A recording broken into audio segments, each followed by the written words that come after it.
Some nights, fear doesn't come from monsters. It comes from the feeling that something is wrong. I was just a kid when it first started. Laying in my bed, staring into the dark. I remember staring at the floor beside my bed, convinced that if I looked too long, something would look back at me.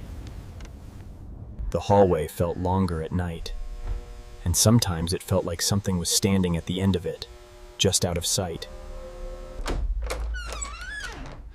That's when I realized the door wasn't locked anymore, and someone else knew it. My phone buzzed once. No name, no explanation. Just a message that proved someone was watching me. I told myself it was nothing. But deep down, I knew someone was watching. The house felt wrong. Too quiet.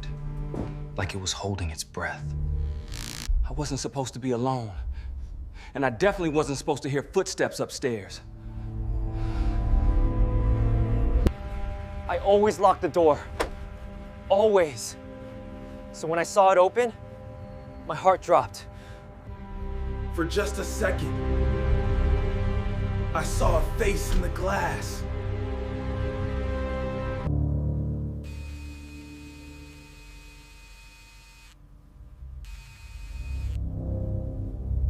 When I answered, no one spoke.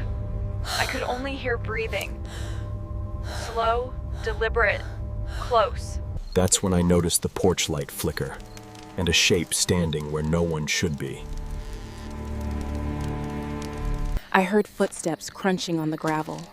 Slow, careful, like whoever it was didn't want to be heard. There was a car parked across the street. Engine off, lights out, and someone sitting inside, watching. I locked everything. Windows. Even the rooms I wasn't using. Then I heard it. The back door.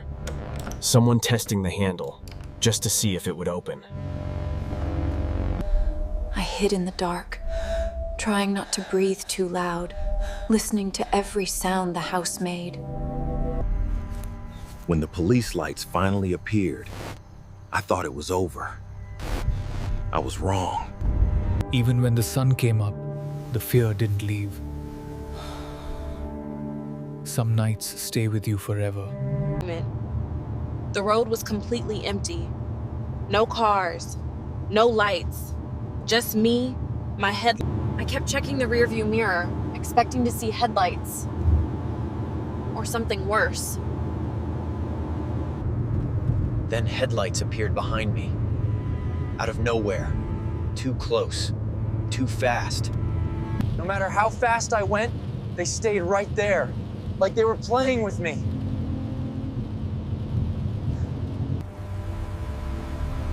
I pulled into the first gas station I saw. I thought I'd be safe there. Then their car pulled in too. That's when I knew this wasn't a coincidence. I locked the door so fast my hands hurt. I didn't know what they wanted, but I didn't want to find out. I didn't think. I just drove, tires screaming as I tore back onto the road. Eventually, the road was empty again. But I still don't know who followed me, or why. The trail felt normal at first, but every step deeper into the woods made it harder to turn back. That's when the forest went quiet. No insects, no wind, nothing.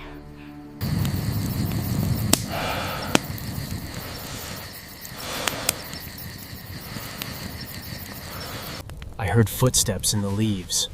Slow, careful, definitely not an animal. Something walked past my tent. I could see its shadow, but I couldn't see what it was. I turned on my flashlight and immediately wished I hadn't. For a second, I saw eyes looking back at me. Then they were gone. I found a cabin that shouldn't have been there. And I knew I shouldn't go inside. I heard something move inside the cabin. And it wasn't small. I left before the sun came up. Whatever was out there, I didn't want to meet it again.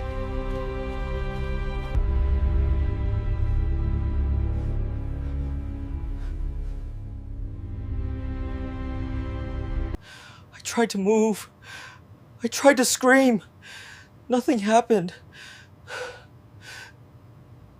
It was closer now.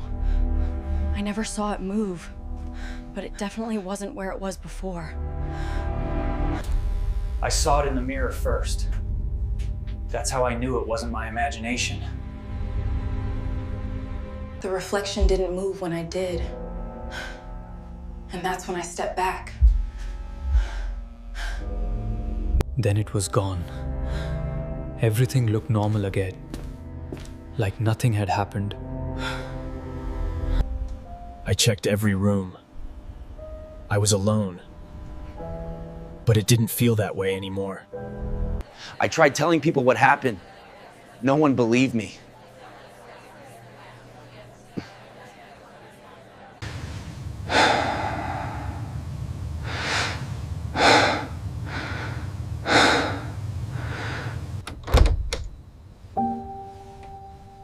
I don't have answers. The parking lot was almost empty. That's what made it worse. There was nowhere to hide and nowhere to blend in. I heard footsteps behind me. Same pace, same rhythm. The elevator doors closed. And suddenly, it was just me. And someone I didn't trust. They didn't look away. Not even once. That's when I knew something was wrong. The doors opened on the wrong floor. And they stepped out with me.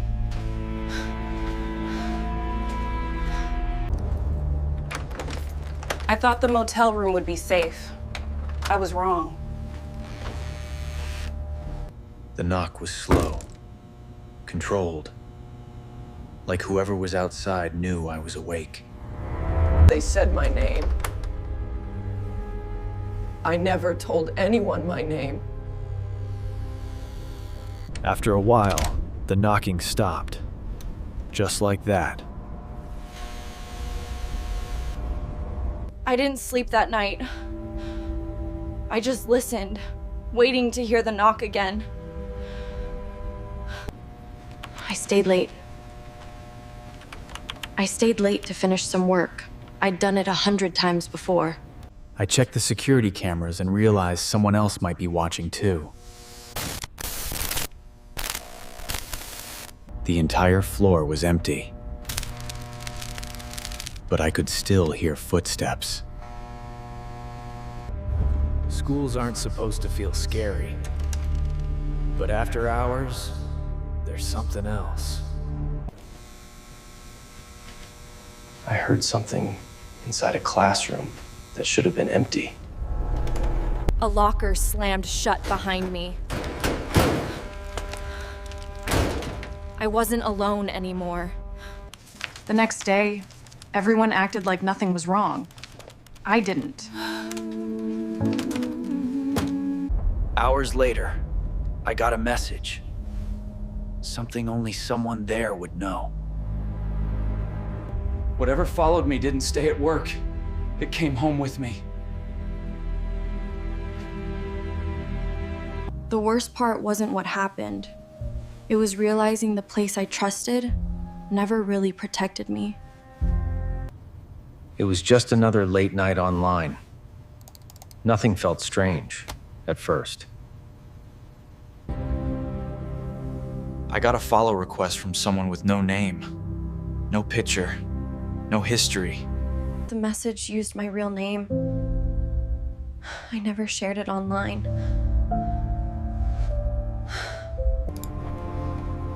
They sent photos I hadn't seen in years. Places I stopped going to. That's when I noticed the webcam light. I wasn't using the camera. I covered the camera with tape. My hands were shaking the whole time.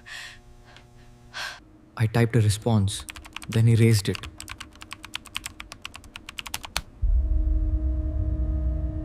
The typing dots appeared, then stopped, then appeared again.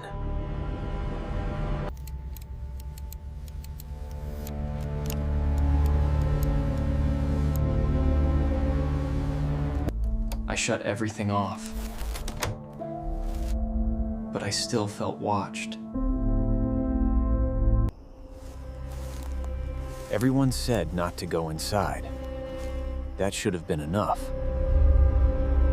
The door wasn't locked. It was already open.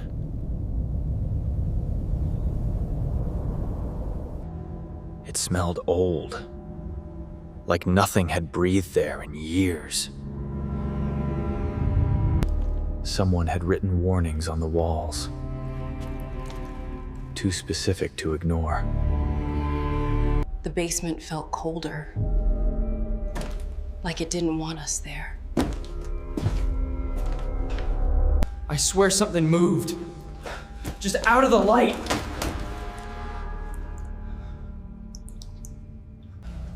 That's when I realized we weren't alone anymore. We heard footsteps, but none of us were moving. At the end of the hall, something was standing there.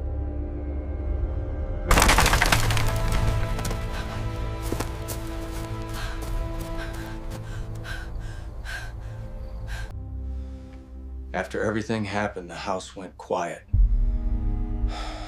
Too quiet. I checked every door, every window, more than once. For a second, my reflection didn't move when I did. I told myself it was over. I tried to sleep. Then I heard it. A sound that didn't belong to the house. I didn't move. I didn't breathe. I just listened. There was light under my door. I hadn't turned any lights on. By morning, everything looked normal, like nothing had happened. There was no proof, no signs, nothing I could explain.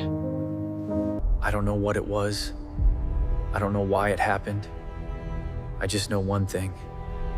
It was real.